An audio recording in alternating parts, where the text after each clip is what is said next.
emergency meeting sa DLMC dahil nga sa epekto ng silang kanina at kung saan ang mga critical areas at nag-report na ang DLMC, ang OCD, ang DILG, DSWD, Pag-asa, of course, para malaman natin kung ano yung areas na hindi pa natin napupuntahan. So, kaunti lang naman ang instruction na binigay ko sa grupo dahil maganda naman ang response natin. So, sinabihan ko na lang sila mag-focus ng mabuti doon sa mga areas na sa hanggang ngayon ay hindi pa natin may makapasok. So, yun ang magiging next na priority na gagawin ng DSWD, pati na siyempre public works because yung mga daan na landslide, kailangan pagtulungan sila ng LG para clear yung the only other main issue was the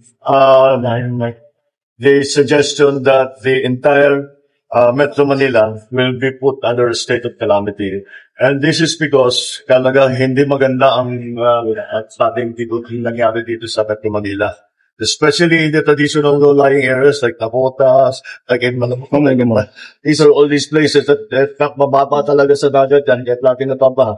Nasira yung flood control natin. Yan binangga ng bakpo. Kaya halos lahat ng bayan ay nasa handun sa tubig. So led by our DLG secretary, together with the Mayor Zamora, who is siyang mapupuno ng buong Metro Manila mayors, sila magpupangkin sila mamaya after this para makapag-decide kung talagang kailangan ba mag-state of calamity ang buong NCR. Sir, hindi kayo magde-declare ng state of calamity? Pero hindi na po kuno? No. We don't, actually, usually, ang state of calamity is the LGU executive. Pag regional, it's because nasa sabay-sabay. Magiging calamity sa, pagka 3 regions ang involved, then already the national has come in. That's a national calamity already. Wala na kaming choice to pasok ng national. But it's up to the local communities to decide because they know best. They know best what they need. It is also, yung pag-declare ng state of calamity, it's also to access funds.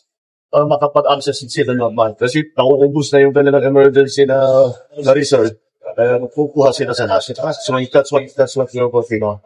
So, hindi po ba kailangan dahil Calabarzon, Region 3, and Metro Manila, NCR na, tatlo na po yun? Well, kaya nga, nasa sa kanila yan. Nasa sa kanila yan.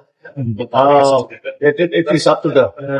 That is very much a local prerogative. Sir, how about the flood control project? Kumusta po yung situation? I don't think we can really talk about that now, but we need to talk about this how to bring up people who are in trouble.